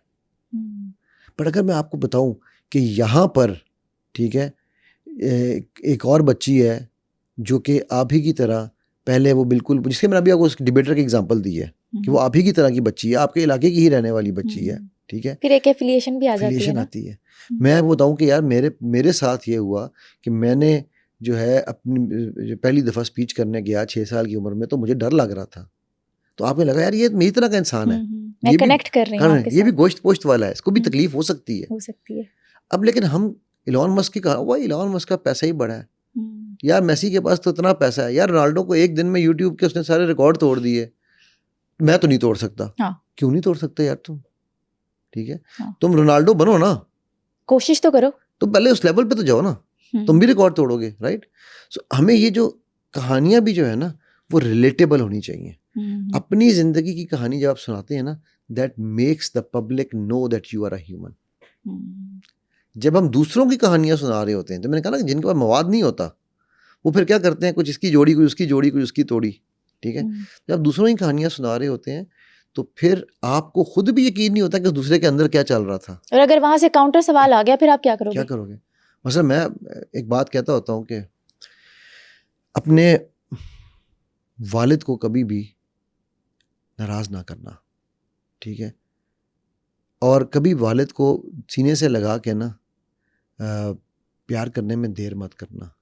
मैं सारी ज़िंदगी से मेरा ये समझता रहा कि मेरा सबसे बड़ा दुश्मन मेरा बाप है, और जिस दिन मुझे समझ आई कि मेरे बाप से बड़ा मेरा दोस्त कोई नहीं था, जिस दिन मुझे उनसे प्यार हुआ, जिस दिन मैंने सोचा कि मैं आज इनको अपने सीने से लगाऊंगा और कहूँगा अब्बू I love you, that day he went into coma before I could do that, and within 15 days he left us.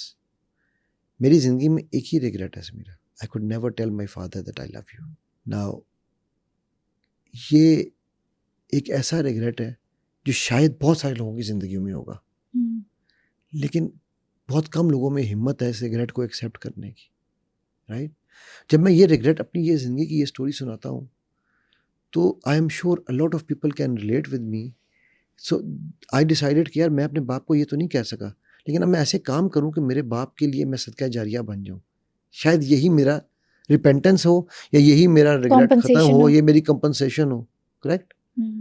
Now don't you think this explanation becomes relatable? ठीक है, और मैं पब्लिक स्पीकिंग में भी ये सुनाता हूँ, ठीक है, मैं जहाँ पर स्पेशली पेरेंटिंग के सेशंस होते हैं बच्चों के साथ भी मैं उनको बताता हूँ, तो वो बच्चे कई दफ़ा आके मेरे साथ, जब मैं ये स्टोरी सुनाता हूँ ना, मैं अपने हमेशा एंड में ये स्टोरी सुनाता हूँ, तो बच्चे कई दफ़ा मेरे साथ आके लग के रोना शुरू हो जाते हैं कि सर ये तो हमने कभी अपने बाप को किया ही नहीं, कौन रोक रहा है यार, तुम्हें जाओ कर लो।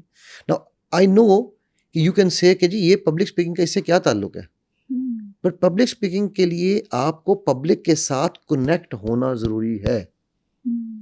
कई दफ़ा आपने देखा होगा कुछ ऐसे लोग होते हैं जब वो स्टेज पे आते हैं ना, या इवन लोग छोड़ो टीचर्स, जब टीचर्स क्लास में आते हैं तो बंदा कहता है या अल्लाह ये टीचर ना ही पढ़ाता तो अच्छा था। और कुछ टीचर ऐसे आते हैं कि बंदा कहता है यार इनकी क्लास ना ख़त्म हो। तो वो जो एक रेपो है ना, एक कनेक्शन है, only that connection can make you the best public speaker and you can build it. Ranveer Singh की हम एग्जाम्पल अगर लें, हमारे सामने ही है, हम सब उनको देखते हैं, ऑब्जर्व करते हैं, पसंद करते हैं, उनके एनर्जी लेवल एक अलग ही किस्म का है, कॉन्फिडेंस अलग ही किस्म का है, मतलब वो बात करते हैं जिस तरह से मिलते हैं, स्टेज पे आते हैं, देखने वाले के अंदर भी एनर्जी आ जाती है। आप वही बात है जो मैंने अभी बताई आपको कि स्टेज पे आके वो जोर हाथ हिला रहा है, ठीक है।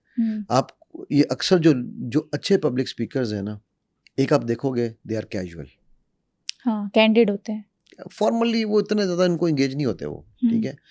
और हमारे यहाँ पर क्या हो रहा होता है, मैं कैसा लग रहा हूँ, ये बटन तो नहीं है, दाढ़ी का बाल तो नहीं निकल गया, ठीक है, मेरे बाल ठीक है, मेरे बाल ठीक है, ठीक है। हमारी बच्चियों को यही होता है कि मेरे बाल ठीक है, मेकअप ठीक आ रहा है मेरा, ठीक है, मुझे मेरा फ्रेम दिखाओ, मैं ऐसे रोल पे नहीं जाऊंगी, ठीक है। हाँ। अब वही काम आप स्टेज पे कर, अच्छा कैमरे में तो चलो आप फ्रेम देख सकती हो ना, स्टेज में आपके कई कैमरे लगे हुए हैं, हाँ। तो बंदे को ये फियर बैठता है कि यार पता नहीं। अच्छा एक बात याद रखना, मैं ना एक अल्लाह उनको जन्नत जगह दें, फिरदौस आला में एक साहब थे, वो एक कमेटी थी, 2018-17 की बात है। मैं यूएस से वापसी पे जब आ रहा था तो उन्होंने लाहौर उतरा मैं, तो उन्होंने मुझे कहा कि जी आप हमारे यूथ के साथ एक सेशन करें, पब्लिक स्पीकिंग का ही सेशन था वो। अच्छा, मैं उस वक्त फ्लोरिडा से आया था, तो मैंने ना सैक्स 5th एवेन्यू है वहाँ पर, वहाँ से मैंने एक 3-piece सूट लिया था और नीचे मैंने स्केचेस के जूते पहने हुए थे। ठीक हो गया। अच्छा, अभी मैं आके बैठा हूँ तो वो साहब मेरे साथ आए और कहने लगे, जो मेरे होस्ट भी थे, कि सर आपका सूट तो, टाई सूट शर्ट मज़ा आ गया, सर ये जूते सही जच नहीं रहे इसके साथ ना, आपको मतलब हमारे यहाँ पर फॉर्मल का या उसका ड्रेस का ये स्टैंडर्ड है कि जी जूते भी आपके जो है पैर बेशक आपके टूट जाएं, लेकिन जूता वो जो वट्टे वाला हो, सर फाड़ने के लिए इस्तेमाल हो। अच्छा, मैंने कहा सर मैं इसका जवाब स्टेज पे जाके दूंगा। कहते हैं क्या मतलब? उस दिन मेरा नाम आ गया, मैं स्टेज पे चला गया, बाबर आजम की तरह जवाब मैं ग्राउंड पे दूंगा। ग्राउंड पे दूंगा। ठीक है, तो मैंने वहाँ पर जाके कहा, मैंने कहा जी पब्लिक में स्टार्ट इस तरह किया, मैंने कहा अस्सलाम वालेकुम जी, आप में से कुछ लोग सोच रहे होंगे कि मैंने सूट बड़ा ज़बरदस्त पहना हुआ है, और कुछ लोग सोच रहे होंगे कि मेरे जूते जो है ना वो बड़े मैच नहीं कर रहे सूट के साथ। तो ये सूट मैंने सैक्स 5th एवेन्यू फ्लोरिडा से लिया है। ठीक है, मैं इसकी वहाँ पर सेल लगी हुई थी, $5,000 का सूट है, सेल पे 90% ऑफ था। ठीक है, जिसमें $500 बनती है इसकी कीमत, और उस $500 के ऊपर उस दिन उनका वो गुड फ्राइडे चल रहा था, तो उसके ऊपर मजीद 50% ऑफ था, तो $250 बना। फिर मेरे जो कार्ड पे जिस पे मैंने लिया, उस कार्ड पे मुझे 15% ऑफ था, तो तकरीबन $200 के आसपास मुझे ये सूट मिला। तो लेकिन अब मैं आपको ना बताता तो ये आपके लिए $5,000 का ही सूट है, मैं टैग लेके फिर सकता था साथ। ठीक है, टैग, अच्छा मैं इत्तेफाक की बात, टैग जेब में ही पड़ा हुआ था, मैं कहा ये मैं टैग जो निकाल के दिखा सकता था आपको। मैं जो जूते मैंने पहने हुए, उस ज़माने में पाकिस्तान में स्केचेस अभी सच नहीं इंट्रोड्यूस नहीं हुआ था, तो मैं जो मैंने जूते पहने हुए हैं, मैं अगर दिरहमों में इनको कन्वर्ट करूँ, दिरहम से रुपयों में, तो ये तकरीबन कोई 15,000 रुपये का जूता है। ठीक है, और ये मैं सिर्फ इसलिए बता रहा हूँ कि जूते की वैल्यू से जूते की कंफर्ट का नहीं पता चलता। मैंने कहा मैं क्लार्क्स का जूता छोड़कर ये पहन कर आया हूँ, वो इससे डबल कीमत का जूता है। ठीक है, लेकिन मैंने यहाँ पर 4 घंटे खड़े होकर बोलना है, अगर मेरे पैर में कील चुभ रहा होगा तो मैं खाक आपको इल्म दूंगा। मैं पहनता हूँ कपड़े अपनी कंफर्ट के लिए, आपको दिखाने के लिए नहीं। ठीक है, सो अगर आपको मेरे कपड़ों से सीखना है तो मैं इनको हैंगर पे टांगता हूँ। मैंने कोट उतारा, लिटरली मैंने कोट उतारा, मैं ये सारी मेरी पड़ी हुई है यूट्यूब पे, पुरानी वीडियोस में कहीं होंगी मेरे। मैं कोट उतारा, मैं कहा ये मैं हैंगर पे टांग देता हूँ, कोट साहब सिखाइए इनको। वो जब मैं नीचे करा के जब नीचे उतरा तो बंदा, मैं कहा यार आपने तो मेरी बेइज्जती कर दी। मैंने कहा सर मैंने तो आपका नाम ही नहीं लिया, मैंने किसी के सामने आपका जिक्र किया। ठीक है, अल्लाह ताला उनके दर्जात बुलंद करें, बहुत हो गए बेचारे, वो बड़े अच्छे इंसान थे। तो लेकिन एनीवेज पॉइंट मेरा बताने का मकसद ये है, अब मेरी इस चीज़ से मिनट 1 से ये मेरे स्क्रिप्ट में नहीं था, this was not planned, this was not. So हाजिर दिमागी भी जो है ना पब्लिक स्पीकिंग के लिए बड़ी इंपॉर्टेंट है। फिर पब्लिक स्पीकर के लिए एक और चीज़ बड़ी इंपॉर्टेंट है, वो है ऑब्जर्वेशन। मैं देख रहा होता हूँ कि यार मेरी ऑडियंस अगर बोर हो रही है ना, मैं फ़ौरन जोक फेंकता हूँ। ठीक है, मेरी ऑडियंस ज़्यादा फ्री हो रही है, मैं एकदम इमोशन ले आता हूँ। ठीक है, मेरी ऑडियंस में कौन बंदा ऐसा है जो मेरी बात को 100% मेरे साथ रेसिप्रोकेट कर रहा है, मैं उससे कनेक्शन ज़्यादा कर देता हूँ। कौन है जो शरारत के लिए बैठा हुआ है, मैं उसको अवॉइडेंस पे ले जाता हूँ। ठीक है, अब ये आप तभी कर सकते हैं बिकॉज आपके माइंड में एक वक्त में कई प्रोसेसेस चल रहे हैं, व्हेन यू आर ऑब्जर्वेंट। ठीक है, a good public speaker will always be very good observer. फिर मैं जब किसी को क्वेश्चन आंसर सेशन हो रहा होता है ना, तो क्वेश्चन आंसर सेशंस में भी आप अक्सर देखो क्या होता है, अच्छा ये हाथ खड़ा करें किसका सवाल है ना, ये 1 by 1, तो उसमें मैं देख रहा हूँ अच्छा इसका शुरू में इसका सवाल ले लेना चाहिए, इजी क्वेश्चन लग रहा है। ठीक है, क्यों लग रहा है, वो आप बॉडी लैंग्वेज रीड कर रहे होते हैं। जो एक्साइटेड ऑडियंस होगी ना आपकी, अब मैं सारे राज मैं बता रहा हूँ, कल को मुझे लोगों ने पकड़ लेना सर अच्छा आप हमारे ऊपर ये कर रहे हैं देख लो। लेकिन मेरी एक बुरी आदत ये है कि मैं सारे राज बता देता हूँ। क्यों? क्योंकि मैं चाहता हूँ मुझसे सीखने वाला मुझसे अच्छा बने। मुझे खुशी उस दिन होती है जब मेरे शागिर्द मुझसे आगे जाते हैं। मैं कहता हूँ यार ये मज़ा आया ना। और ये मैंने अपने नबी सल्लल्लाहु अलैहि वसल्लम से सीखा। आप सल्लल्लाहु अलैहि वसल्लम ने, मतलब मैं ये नहीं कह रहा कि सहाबा उनसे आगे निकल गए, लेकिन सहाबा कभी निकल नहीं सकते थे नाउज़ुबिल्लाह, लेकिन सहाबा जिस पीक पे पहुंचे उस पीक पे आम इंसान नहीं पहुंच सकता। बिल्कुल ऐसे ही है ना। तो वो मेरे नबी सल्लल्लाहु अलैहि वसल्लम का कमाल था कि उन्होंने उनको ऐसा तैयार किया। तो मेरी ख्वाहिश होती है कि मुझसे सीखने वाला मुझसे अच्छा बने, या कम अज़ कम मेरे लेवल पर तो आए। ठीक है, हाँ, मेरी खामियों को ना सीखे, मेरी गलतियों को माफ कर दे, उनको इग्नोर कर दे, डिलीट होता है ना कंप्यूटर में, डिलीट का बटन दबा दे। डिलीट का बटन दबा दे उनका, हाँ। ठीक है, ट्रैश कैन में डाल दे, ठीक है, और फिर वो एम्प्टी ट्रैश कैन भी करे। हाँ। ठीक। अच्छा, आप ये देखो, ये मैंने आपके सामने ये जान के ये थोड़ी सी बनाई है, क्यों मैंने एक ही लफ्ज बोला है, उनको ना सीखे कि एक ही मतलब है, डिलीट कर दे एक ही मतलब है, ट्रैश में डाल दे एक ही मतलब है, ट्रैश एम्प्टी कर दे एक ही मतलब है। ना एक चीज को मैंने 4 तरह से आपके अंदर फिट इन कर दिया बात, ठीक है, उसको प्रेशराइज कर दिया, आपको उसके अंदर सिखा दिया, समझा दिया, लाइटर नोट भी हो गया, पॉइंट भी क्रॉस हो गया। अच्छा, अगर यही बात मैं कहूँ, समीरा कैसी हो कैसी हो कैसी हो कैसी हो, बात ये भी मैंने 4 दफा ही की है, लेकिन इस बार आप ये पागल हो गया, क्या हो गया इसको, कैसी हो कैसी हो कैसी हो, इको ही आई जा रही है इसकी, राइट। बट वही बात मैंने डिफरेंट तरीके से की तो वो उसका इम्पैक्ट डिफरेंट आया। ना पब्लिक स्पीकिंग में आप जब लोगों के साथ बात कर रहे होते हैं तो आपने ये देखना है कि यार मेरी अपने आप को उनकी जगह रखना है, क्या मैं इस बात से बोर हो जाऊंगा, क्या मुझे एक ही टोन, मोनोटोन जिसे कहते हैं ना, आप जैसे मोनोलॉग होता है ना, उसका मोनोटोन होती है, तो अगर आप मोनोटोन में ही बात करते जाएंगे तो फिर थोड़ी देर के बाद क्या होगा, चलो यहाँ से निकलें, ठीक है।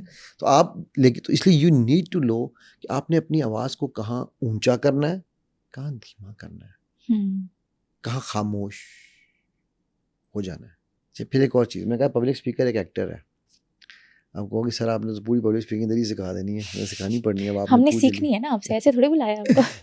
मैं अगर आपसे कहूँ समीरा कि मैं यहाँ से एक भारी सा पत्थर उठा के यहाँ रख रहा हूँ, कोई इम्पैक्ट आया आपको?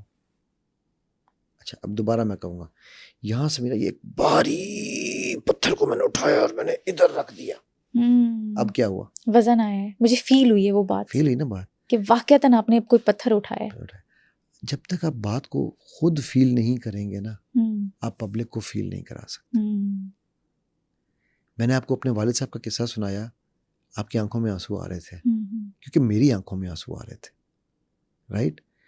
अगर मेरे अंदर वो फीलिंग नहीं थी तो वो तो एक किस्सा ही था ना। अब आप इसको रिलेट करो कुरान से, हमें कुरान के किस्सों से क्यों रिलेटेबिलिटी नहीं मिलती?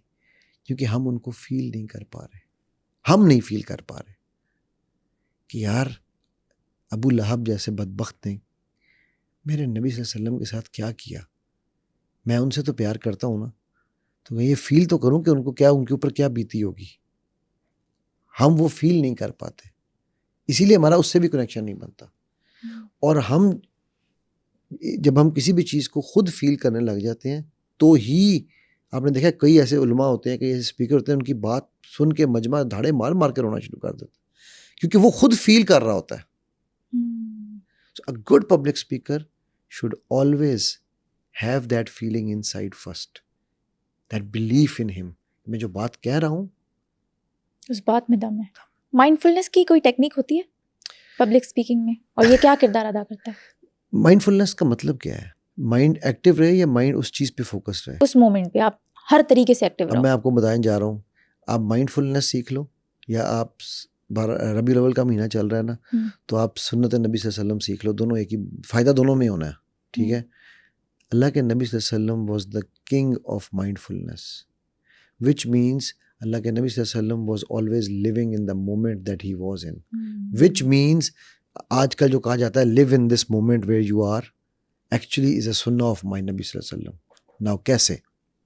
आप सल्लल्लाहु अलैहि वसल्लम उस वक़्त के उस इशू के ऊपर पूरे फोकस होते थे। खंदक की एग्जांपल ले लो, मार रहे हैं, खुदा पत्थर नहीं टूट रहा, तो आपने उस मोमेंट पे आप ये नहीं सोच रहे थे फौज कहाँ खड़ी है, दुश्मन कहाँ आ जाएगा। He was on that present moment at that time. क्यों? क्योंकि अगर आप सल्लल्लाहु अलैहि वसल्लम प्रेजेंट ना होते तो सहाबा डिमोरलाइज हो रहे थे कि ये पत्थर नहीं टूट रहा, राइट। हमारे यहाँ ओ यार जा किसी को मशीन ले आओ, जा फलाने को बुला लाओ, आप सब ना lead from the front, I will go and do it, ठीक है। सो माइंडफुलनेस इज अ सुन्ना ऑफ नबी सल्लल्लाहु अलैहि वसल्लम, which means live in that moment. अच्छा, वो आप चाहे पब्लिक स्पीकिंग कर रहे हो, वो आप चाहे मैं आपसे बात कर रहा हूँ, चाहे अगर आप, मैं आपको एक छोटी सी आपको एग्जांपल देता हूँ। हमारे यहाँ पर एक चीज़ कहा जाता है जिसे आप मुझे अपनी कोई छोटी सी कोई कहानी सुनाओ, हम आपके ऑडियंस को एक थोड़ा सा एक गेम खेल के दिखाते हैं। कैसी कहानी? कोई अपनी ज़िंदगी का कोई वाकया सुनाओ मुझे जो आपको दिल करेगा, अच्छा एक्साइटिंग वाकया, कोई छोटा सा 5-2 मिनट का। अच्छा, मैं जब बोर्ड के एग्ज़ाम्स में जाती थी अटेंड करने, तो सबसे पहले मैं बहुत अच्छी तैयारी करके जाती थी, लेकिन अटेम्प्ट करने से पहले मैं दुरूद शरीफ पढ़ती थी और पूरे अपने पेपर पे फूंकती रहती थी ताकि वो मेरा पेपर और भी ज़्यादा अच्छा हो जाए। तो ये मेरी एक टेक्निक थी, मैं कहती थी कि शायद इस चीज़ से मेरा कॉन्फिडेंस और ज़्यादा बूस्ट हो जाएगा और मेरा पेपर और अच्छा हो जाएगा। क्या हुआ है? तो कोई डिफरेंस नजर आया मेरे अंदर? पहले आप स्माइल कर रहे थे, नोट कर रहा था, और जब आपने ऐसे देखा मुझे लगा आप इंटरेस्टेड नहीं है, आपको गुस्सा आ रहा है। एंड यू आर, देखो मैंने ये मेरे एक्सप्रेशंस भी चेंज हो गए। बिल्कुल, डेफिनेटली। मैंने ये सब नॉन वर्बली किया है, मैंने कुछ नहीं बोला, ठीक है। इसे हम कहते हैं यूनिवर्सल नॉडिंग। ये है यूनिवर्सल एक्सेप्टर के कंटिन्यू। पर जब आप सीरियस हो गए ना, तो ये चीज़ का एग्जांपल है कि भाई बस कर दो, थक गया हूँ, बोर हो रहा हूँ। अगला बंदा भी कहता है यार पता नहीं मैंने आगे बोलना है नहीं, अगर मैं नोट करता रहता शायद आप 10 मिनट भी बोलती रहती। हाँ, बिल्कुल बिल्कुल, ठीक है। तो आपको लगता है कि यार वो अच्छा नहीं, देखो एज एन एंकर आप बैठी हो ना, अगर आप मेरे सामने यूं होके बैठ जाओगी ना स्टिफ होके, या आप इधर उधर देखने लग जाओगी, तो थोड़ी देर बाद मैं घबरा जाऊंगा, यार ये क्या कर रही है, मुझे लगता है मैं बात सही नहीं कर रहा। ठीक है। लेकिन जिस तरह से माशाल्लाह आप रिस्पॉन्स देती हो, बंदे का दिल करता है और बोलने को, बल्कि कई बार मुझे ये मुश्किल होती है कि मैं चुप कब करूं या ना करूं। ये सब नॉन पब्लिक, ये माइंडफुलनेस है ना। तो इसका मतलब माइंडफुलनेस हम अपने बच्चों के साथ भी नहीं करते हैं। बच्चा बात कर रहा होगा, मैंने फोन पकड़ा हुआ होगा, राइट, बीवी बात कर रही है, बंदे ने फोन पकड़ा हुआ है, ठीक है। सो हम माइंडफुलनेस हर जगह पर जरूरी है। So live in that moment, and it is the easiest thing to do, but it is the most difficult act we do. मैंने क्या कहा? It is the easiest thing to do, but it is the most difficult act we do. क्योंकि हमने दुनिया फतह करनी होती है उस एक लम्हे में। 5 सेकंड होते हैं आई गेस आपका फर्स्ट इंप्रेशन देने में। अच्छा, फर्स्ट इंप्रेशन जो है ना ऑन द स्टेज जो है वो आपके हाफ अ सेकंड से शुरू हो जाता है, and it goes up to 7 seconds. So half से 7 seconds तक जब स्पीकर बात करता है तो पहला मिनट है, बल्कि पहला मिनट भी नहीं, पहले 30 सेकंड है स्पीकर के बोलने से। ठीक है। मतलब जब मैं अपनी कोई भी स्पीच या कोई भी ट्रेनिंग, कोई भी सेशन शुरू करता हूँ तो इंट्रोडक्शन से शुरू करता हूँ। मैं कहता हूँ मेरा नाम मोहम्मद अली है, माइंड इंजीनियर अली के नाम से जाना जाता हूँ, और मैं ओरिजिनली मैकेनिकल इंजीनियर हूँ। मैं यूटी लाहौर से पढ़ा हुआ हूँ, कैट कॉलेज अस्पताल से पढ़ा हुआ हूँ। मैंने ऑयल एंड गैस में इस्लाम बर्जी और शेल में काम किया है। उसके बाद मेरा 13 साल रिटेल का बिजनेस था, मेरे 70 से ज़्यादा आउटलेट थे। मैं NLP ट्रेनर हूँ, बॉडी लैंग्वेज ट्रेनर हूँ, सिल्वा अल्ट्रामाइंड का ESP का इंस्ट्रक्टर हूँ। मैं मास्टर अपना हिप्नोटिस्ट हूँ, हिप्नोथेरेपिस्ट हूँ, लाइफ कोच हूँ, स्पोर्ट्स साइकोलॉजिस्ट हूँ। मैं कुछ भी नहीं हूँ यार, मैं झूठ बोल रहा था। अच्छा, मैंने क्यों कहा मैं झूठ बोल रहा था? ये मैं एक्चुअली आपको लाइव बता रहा हूँ। मेरा इंट्रोडक्शन आप उठा के देखो, मेरे लाइव सेशन में कभी आओगी ना, this is how I start my introduction. मैंने ये बेसिक बांधी तमहीद, साथ ही मैंने कहा मैं झूठ बोल रहा हूँ। लोग एकदम कहते हैं सर आप हमें, आपके ख्याल से मैंने क्यों कहा मैं झूठ बोल रहा हूँ? आया ना सवाल। अब क्या है, अब ऑडियंस इंगेज हो रही है, करना क्या चाह रहा है, ये लेके कहाँ जा रहा है। वो याद है ना वो मियाँजाद वाला किस्सा जो गवास्कर ने सुना था, दूम नंबल बोल लूम नंबल, ठीक है, क्योंकि ये लेके कहाँ जा रहा है। ठीक। तो मैं कहता हूँ यार देखो, मुझे मेरे रब ने मुझ पर करम किया, मुझे आसान तकवीम एक इंसान बनाकर इस दुनिया में भेजा। मैं ह्यूमन बीइंग हूँ, ठीक। मैं एक बेटा बन के आया इस दुनिया में, एक भाई बना, एक दोस्त बना, एक शौहर बना, अब एक बाप अल्लाह ने बनाया, फिर अब अल्लाह मुझसे एक मुरब्बी का काम ले रहा है। ठीक है। तो मैं एक ह्यूमन बीइंग हूँ। मैं मैकेनिकल इंजीनियरिंग की, मैंने तो मेरे मैकेनिकल इंजीनियरिंग करता था, मैं ऑयल एंड गैस में काम करता था, मैं बिजनेस करता था, मैं ट्रेनिंग्स कराता हूँ, ठीक है, मैं सेशंस करता हूँ। ये मेरी ह्यूमन डूइंग्स हैं। हमने क्या किया है कि हमने ह्यूमन डूइंग और ह्यूमन बीइंग को जब मिलाया और खिचड़ी पकाई तो मैं बन गई। मैं तो शैतान की है ना, मैं अल्लाह को पसंद नहीं, शैतान को बड़ी पसंद है, ठीक है, और मैं सिर्फ अल्लाह को जचती है। ठीक होगी बात। तो मैंने कहा जब मैं करता हूँ ना कि मैं ये हूँ, तो फिर सारी दुनिया मेरे सामने हकीर हो जाती है, मैं अपने आप को अफजल समझने लग जाता हूँ। ठीक। तो मैंने कहा, मैं फिर कहता था पंजाब पुलिस की एक कोटेशन है कि नफरत जुर्म से है, मुजरिम से नहीं। हमें आज ज़रूरत इस बात की है कि हम इन दोनों को अलग करें और ये जानें कि ये जो मेरे सामने बैठा है ये अल्लाह का आसानी तकवीम मखलूक है। तो इंसान बुरा नहीं है, इसके एक्ट्स बुरे हो सकते हैं। अब जब मैं ये सारी चीज़ कर रहा हूँ, आपके माइंड में एक पूरा एक सिनेरियो बनता जा रहा है कि आप माइंड में सोच, मेरे अक्सर लोग कहते हैं सर जब आप ये कर रहे होते हैं ना, हमें नज़र आ रहा होता है कि यार मेरी उससे नाराज़गी है, उसने मुझसे ये किया, मेरी ईगो हर्ट, विजुअलाइज कर रहे विजुअलाइज कर रहे होते हैं कि यार वाकई यार हम तो इंसान से नफरत करने जा रहे थे, उसके एक्शन से नफरत हो सकती है, ठीक है। अच्छा, अब ये मेरी एक रेपो बन गई शुरू में ही कि मैंने उनको, क्योंकि हर इंसान का रिगार्डलेस ऑफ, आप रेस उठा के देख लो, इमोशनल कनेक्शन होता ही होता है दुनिया के साथ। कोई ना कोई हस्ती, कोल्ड ब्लडेड एनिमल जैसे हम कहते हैं ना, यार बिल्कुल ही कोल्ड ब्लडेड एनिमल बंदा है, वो भी किसी ना किसी से कनेक्टेड है, माँ से, बाप से, भाई से, बहन से, बीवी से, बच्चों से, किसी ना किसी से वो कनेक्टेड है। मैं गर्लफ्रेंड बॉयफ्रेंड की यहाँ बात नहीं कर रहा हूँ, ठीक है। वो जो कनेक्शन है, जब हम ये करते हैं तो उसको अपने ही रिश्तों में जो उसकी खामियां या खूबियां नजर आ रही होती हैं, उनमें प्रॉब्लम चल रही होती है, उसको वो विजुलाइज होना शुरू हो जाती हैं और उसको सोल्यूशन मिलने लगते हैं। अब ये मेरा एक तरीका है कॉन्सेप्ट देने का, ठीक, इससे मैं अपना स्टार्ट लेता हूँ। जब मैं स्टार्ट करता हूँ तो मामला बड़ा सीरियस हो जाता है। लोग ने, जिस तरह भी आप सीरियस हो गई हो ना एकदम, लोग ऐसे सीरियस होकर बैठ जाते हैं। तो फिर मैं एक जोक सुनाता हूँ, वो जोक में फिर कहके लगते हैं। मसलन मैं स्टार्ट यूँ करता हूँ, जब बैठे होते हैं ना तो मैं पूछता हूँ आपका क्या ख्याल है, तो लोग यूँ बैठे होते हैं, मैं कहता हूँ यार this is yes, this is no, this I don't know, तो लोग एकदम हंसना शुरू हो जाते हैं। एक पब्लिक स्पीकर को ये पता होना चाहिए कि मैंने कहाँ पर सीरियस होना है, कहाँ ऑडियंस को एंगेज करना है, मैंने मैसेज कैसे देना है। फिर एक लास्ट टिप मैं पब्लिक स्पीकिंग आपको देता हूँ। पब्लिक स्पीकिंग सीखनी है तो कुरान से सीखो, मेरे नबी सल्लल्लाहु अलैहि वसल्लम से सीखो। कैसे? कुरान मेटाफोरिकली आपसे हर बात करता है। आप सल्लल्लाहु अलैहि वसल्लम भी मेटाफोरिकल बहुत बातें किया करते हैं, हदीस भरी पड़ी है मेटाफर से, ठीक है, स्टोरी टेलिंग जिसे हम कहते हैं। सो कुरान भी स्टोरी टेलिंग करता है, ठीक है। तो इससे हमें क्या समझ आई, आज हम ये पढ़ाते हैं कि a good public speaker has to be an amazing story teller, और स्टोरी टेलिंग की टेक्निक्स मैं सिखाता हूँ जो दुनिया ने सिखाई हैं। फिर मैंने उन्हें कंपेयर करना शुरू किया कुरान और हदीस से, तो मैं पता चला यार ये तो कुरान का असलूब इससे मिलता जुलता है, ठीक है। मसलन हम स्टोरी टेलिंग का सबसे बड़ा जो गुनाह करते हैं, हम वो बता देते हैं, उसे क्या कहते हैं, moral of the story. Story telling में मॉरल कभी नहीं बताया जाता।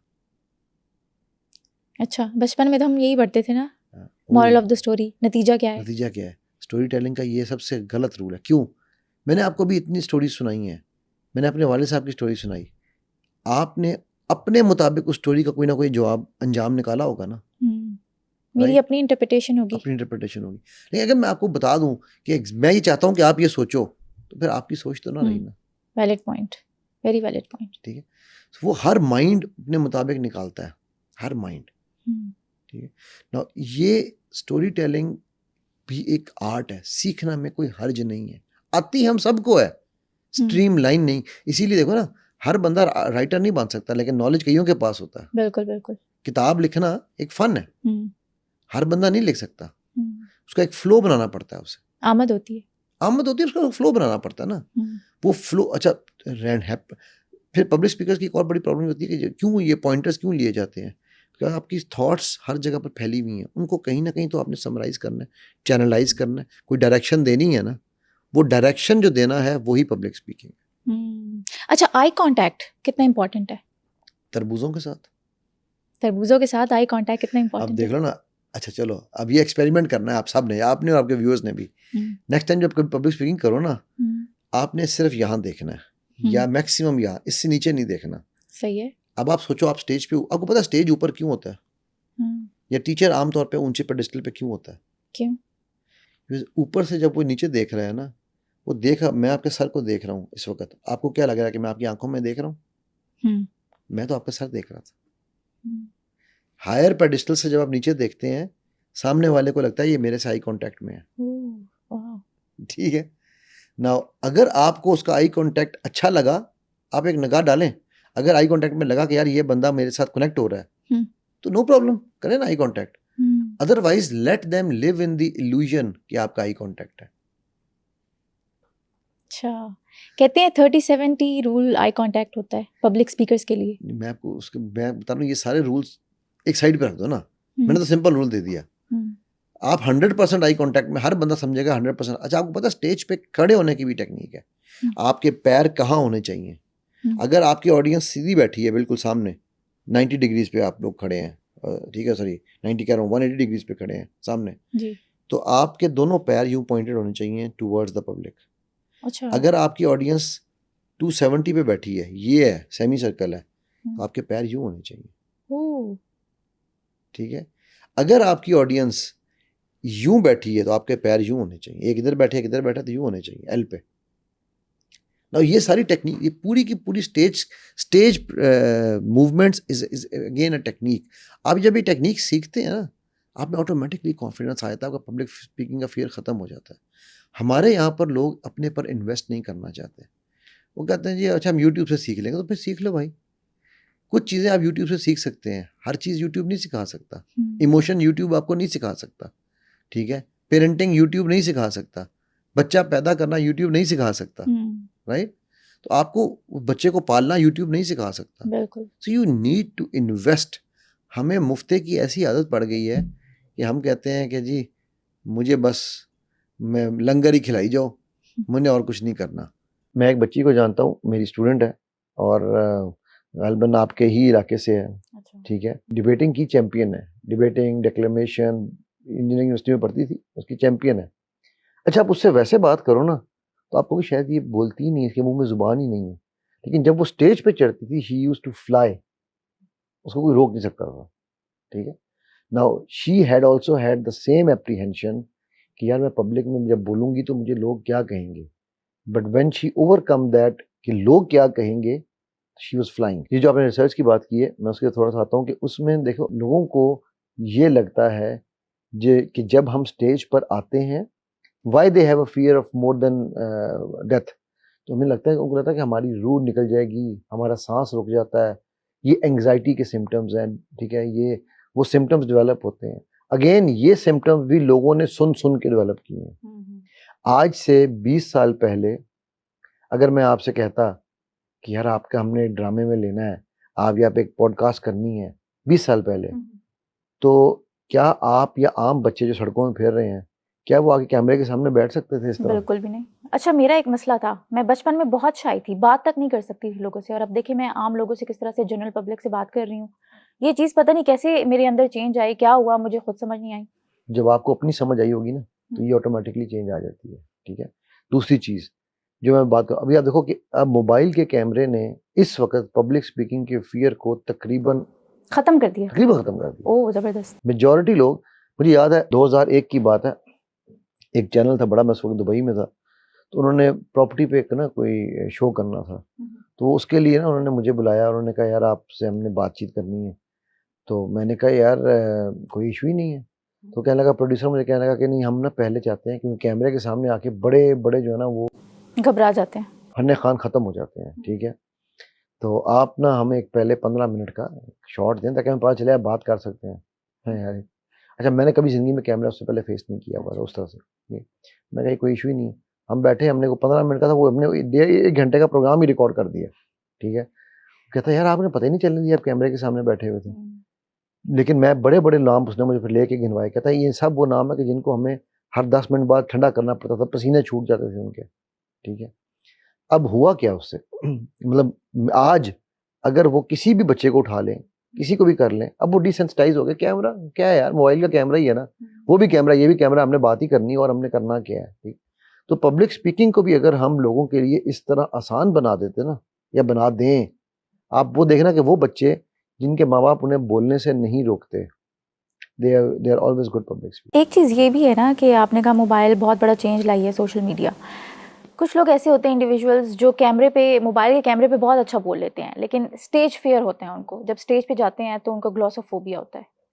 ऐसा क्यों होता है? जब मोबाइल ने हमारी ये शाइनेस खत्म की है, तो वहां पर मोबाइल ने हमें वैलिडेशन बढ़ा दी है। अगर आपकी पॉडकास्ट पे या आपकी पर्सनल वीडियो पे हजारों में लाइक्स नहीं आ रहे हैं, तो आप समझते हैं यार पता नहीं मैं फेल हो गई या मैं फेल हो गया। हाँ बिल्कुल, ठीक होगी बिल्कुल बात। ऐसा ही है। अच्छा अब वो वैलिडेशन जो है वो चाहे झूठे लाइक्स हैं, आप देखो मेरे पास ना एक दफ़ा एक बंदा आया, मुझे कहने लगा सर आपका कंटेंट बहुत ही ज़बरदस्त है, लेकिन आपके लाइक्स बड़े कम आते हैं, आपके व्यूज़ बड़े कम हैं, तो आप अपने चैनल की ना मुझसे एसईओ करवा लें। मैंने उससे कहा यार मैं अल्हम्दुलिल्लाह एसईओ के लिए काम नहीं करता, मतलब मैं व्यूज़ के लिए काम नहीं करता, अगर एक बंदा भी मेरी किसी बात से उसकी बेहतर हो जाती है हालत तो ठीक है। कहते नहीं नहीं सर, उसने मुझे बैठ के पूरा समझाया, एंड में मुझे मैंने उससे एक सवाल पूछा, मुझे कहने लगा सर हमने ग्रुप्स बनाए होते हैं, हमने वो अकाउंट्स बनाए होते हैं, हम उन अकाउंट से लाइक्स करते हैं तो यूट्यूब को नजर आता है कि ये चल रहा है। अच्छा, तो फेक व्यूज। Exactly okay. मैंने कहा ये क्या झूठ नहीं है? नहीं सर, लेकिन इसके बगैर तो दुनिया काम नहीं चलता ना। अब देखो ना बात कहाँ से निकली और कहाँ पहुंची। मैं क्या, मुझे नहीं चाहिए भाई ये वाला, मुझे आपसे काम ही नहीं करना। क्यों? क्योंकि मुझे वैलिडेशन से फर्क नहीं पड़ रहा। मैं काम अल्लाह के लिए कर रहा हूँ, मैं लोगों के लिए नहीं कर रहा हूँ। इज्जत मेरा रब देता है, शोहरत इंसान देते हैं, इसीलिए शोहरत छिनती है, इज्जत नहीं छीनती, इज्जत नहीं जा सकती। ठीक है, हाँ उस पे लोग दाग डालने की कोशिश करते हैं, बार बार करते हैं, लेकिन जिसको रब ने इज्जत दी हो ना, वो जब शोहरत के पीछे भागा है, आप देख लेना, जिसको रब ने इज्जत दी है और वो शोहरत के पीछे भागा है, वो मुंह की खा के गिरा है। क्योंकि वो धोबी का कुत्ता ना घर का ना घाट का। ठीक है, बिल्कुल। पब्लिक स्पीकिंग का जो फियर उन लोगों में आता है, जो अब वो कैमरे ने आइसोलेशन भी दी है आपको, जो इसके नुकसानात है ना, मोबाइल कैम ने आपको एक आइसोलेशन दे दी है कि यार आपने अपने घर में नीचे चाहे आपने धोती पहनी हुई है, आपने जनाब बेहतरीन वीडियो बनाई और वो अपलोड कर दी। अच्छा, वो वीडियो में अल्फाज भी आपके नहीं है, इसका पकड़ा उसका पकड़ा, समीरा ने कहा, अली ने कहा, फलाने ने कहा, इसने कहा, उनको जोड़ जाड़ के आपने एक वीडियो बना दी। ठीक है, अब मैं वो अक्सर ये बातें कहता होता हूँ कि मुझे ना कुछ चैनल्स वाले लिखते हैं मोटिवेशनल स्पीकर, तो मैं कहता हूँ भाई ये मेरे हाथ देखो, मुझे पत्रीवेशनल बनाओ, मैं मोटिवेशनल नहीं होना चाहता। ठीक है, क्योंकि मोटिवेशन सिर्फ मेरे रब की और उसके बाद मेरे नबी सल्लल्लाहु अलैहि वसल्लम की ज़ात है। ठीक है, उसके अलावा दुनिया में किसी मोटिवेटर को मैं नहीं मानता। तो मैं कहता हूँ यार कि आप मुझे ये जब हम यानी जाने का मकसद जब हम इस तरह के इमेजेस दे के, इस तरह की चीज़ें दे के लोगों को हम उठाते हैं, गिराते हैं और उनको कि जी ओ ये तो बड़ी बोलने वाले हैं।